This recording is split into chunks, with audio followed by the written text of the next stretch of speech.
in an age where everyone is constantly looking at the things that they're eating, because we're seeing a national struggle with the ability to maintain optimal body weight, we sometimes wonder, is there a relationship with what we're eating and how we're sleeping? Well, if you've ever wondered that, the answer is 100% a resounding yes. And so this is something that is even more than just what I'm eating. It is the quality, the content, and the timing of foods that can have a very, very significant impact on my sleep as well as my overall health.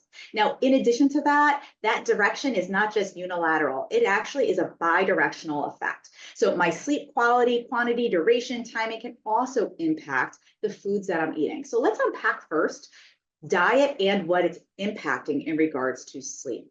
So when you're looking at the quality of food, there is evidence to demonstrate higher caloric foods that are of poorer quality are going to not only have an impact on our total sleep times, but it also may actually affect our ultradian rhythms, or how we're cycling through the night. There has been some studies that have demonstrated that higher caloric, higher fat foods may actually cause us to spend more time in REM sleep. This would overlap with some studies that have even looked at the types of foods that we're eating. If they're more spicy or they're that deep fried, that people were more likely to provide subjective complaints of things like nightmare disorder. Well, that's not by coincidence. That really is matching up. REM is our period we're going to have very vivid dreaming. And so if I'm making it spicy during the day, well, I guess I'm going to make it spicy at night as well. And maybe that may end up fragmenting my sleep. So potentially it's just the heartburn from waking me up and causing me to have reflux, or it might be the vivid dreams of those nachos coming to get me as a second attack. Now, outside of quality of food is also thinking about the timing of food. And so interestingly, timing of food can impact our ability to fall and stay asleep. And so, yes, I am going to introduce circadian rhythms again, because circadian rhythm impacts everything we do. And so there is evidence to demonstrate that timing of our food can also influence our ability to fall asleep and stay asleep. The inverse is also true.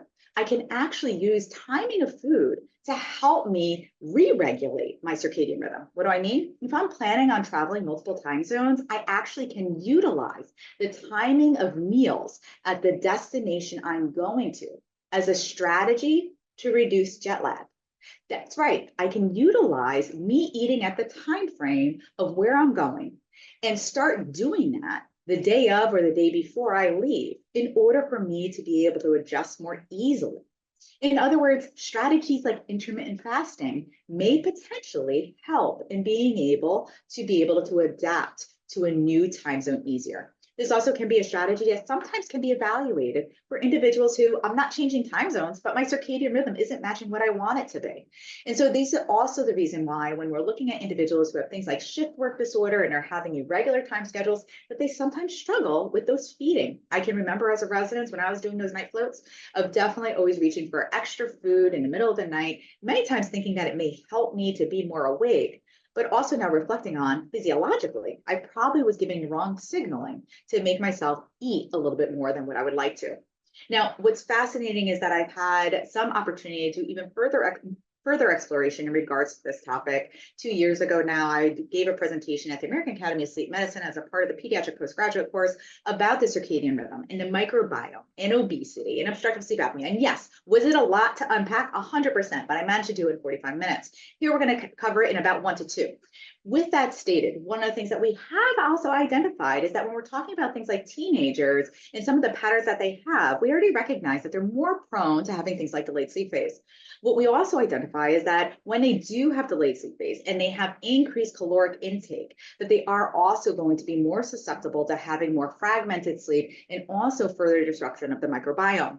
How does that play into other risk factors? Or having further disruption of the microbiome, one of the things that it can put you at risk for are things like obstructive sleep apnea. As a neurologist, when I was training and I was told that the microbiome may have some impact on the brain, I said, poof, there's no way some bugs in my stomach is telling my brain what to do. Well, I'm telling you today that I did a complete 180, and yes, those bugs in my belly are definitely telling my brain what to do. And this is the reason why we may see more severe chronic intermittent hypoxia, as well as sleep fragmentation in individuals who are obese with obstructive sleep apnea and have circadian rhythm disorders. Also recognizing there's a circadian distribution to the expression of our microbiome. So with all of that stated, Food matters. You are what you eat is definitely a saying that we need to take for not for granted, but really think about what the impact is. The quality, the timing, the content of our meals are things that you can utilize as a tool for not only feeling better in a day, but also getting your best night's sleep.